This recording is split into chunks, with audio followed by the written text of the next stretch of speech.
Et les autres gens ne le comprennent pas, mais il était correct. Dès que toi, il te croise, il devient Jojo, mais tu comprends. Et dès qu'il te laisse, il devient correct. Il y a des gens comme ça qui étaient chrétiens, tout allait bien. Et puis un beau jour, il a vu ce jour, les gars qui délivrent les gens. Il est rentré dans ça, il se retrouve plus. D'autres, tu deviens colérique. D'autres, ton argent commence à se perdre. C'est pas seulement le sexe, hein. Tu peux commencer à perdre même des opportunités juste à cause de ça. Parce que la chose qui attaque la personne, elle vient dans la vie. Imagine, c'est un esprit de galère qui attaque. Qu'est-ce qui va t'arriver? Tu vas tellement sentir ça.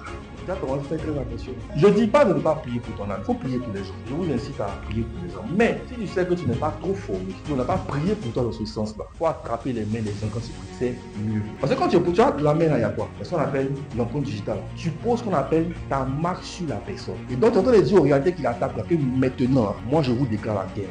En tant même, tu sais que par jour, tu ne fais pas 20 minutes de prière. Puis toi, tu dis qu'il est pris. Pendant que ces démons là, ça peut faire peut-être un mois, il n'avait pas mangé. Et il prépare son ventre pour la bonne nourriture. Donc quelqu'un qui a gêné pendant un mois, en fait, ça devient ça possible. Parce que de la même manière que lorsque nous on jeûne, on devient puissant spirituellement. C'est comme ça lorsque les sorciers jeûnent aussi, ils deviennent puissants. Et ce que c'est parce que très souvent les sorciers là, ils jeûnent plus que nous. Ils jeûnent plus que nous. Voilà pourquoi tu es chrétienne, tu parles, tu as ce que tu veux, mais tu observes qu'il y a un petit sorcier, souvent c'est un petit comme ça qui bouffe tes finances. Ou bien il est là, il rentre dans ton ventre et puis il mélange tout. Tu peux pas avoir enfant. Ou bien dès que tu rentres l'homme de ta vie net, le gars peut être correct, il est correct, mais dès que toi il te croise, il devient Jojo, mais tu comprends. Il le cache, mais dès que toi seulement il te croise comme ça là, il sait pas, mais il aime les femmes vidéo. Et les autres gens ne le comprennent pas, mais il était correct. Et dès qu'il te laisse, il devient correct. Souvent ça fait quelque chose derrière toi.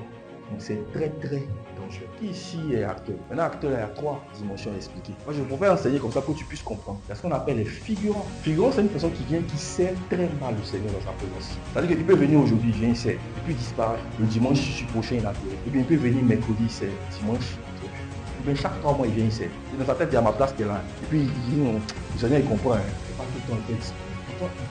C'est ce qu'on appelle un figurant. Je veux que tu ne sois pas un figurant dans la présence. Ou souvent, il peut venir aujourd'hui, il a l'heure, demain, il est en retard. Il a toujours des justifications. Vous savez, quand dans la cuisine, tu viens, tu ce qu'on appelle des justifications. Tu aussi opères, toi, en s'assurant qu'il y a des justifications. C'est-à-dire qu'il ne va pas bien opérer dans ta vie. Parce que quand il te regarde, le fait, il n'est pas content. Vous savez, lorsque tu deviens chrétien, il y a un mot qu'on aime souvent, on dit tu es sauvé pour sauver, ou tu es sauvé pour servir. On n'est pas devenu des enfants de Dieu, ou des chrétiens, ou des figurants. C'est ça, c'était mieux d'être pareil. Ou bien tu n'es pas sauvé juste pour aller au paradis. Ou tu n'es pas sauvé pour être un panneau indicateur du paradis seulement. Là, si je demande à une personne qui a évangélisé cette semaine, cette personne, il y a des gens qui sont même dans le service d'évangélisation, mais qui sait mal. Il va se lever quand il va dire à congé. Comme si, pour te donner le souffle de Dieu, là, Dieu fait son congé. Est-ce que Dieu prend des congés quand il te donne le souffle? Généralement, si prend un congé de 5 minutes, qu'est-ce qui va s'arriver? Tu meurs. Qu'est-ce que tu sens quand tu mets ta main sur ton cœur? Ça bat, non? Maintenant, imagine que ça arrête de battre pendant 2 minutes. Qu'est-ce qui va se passer?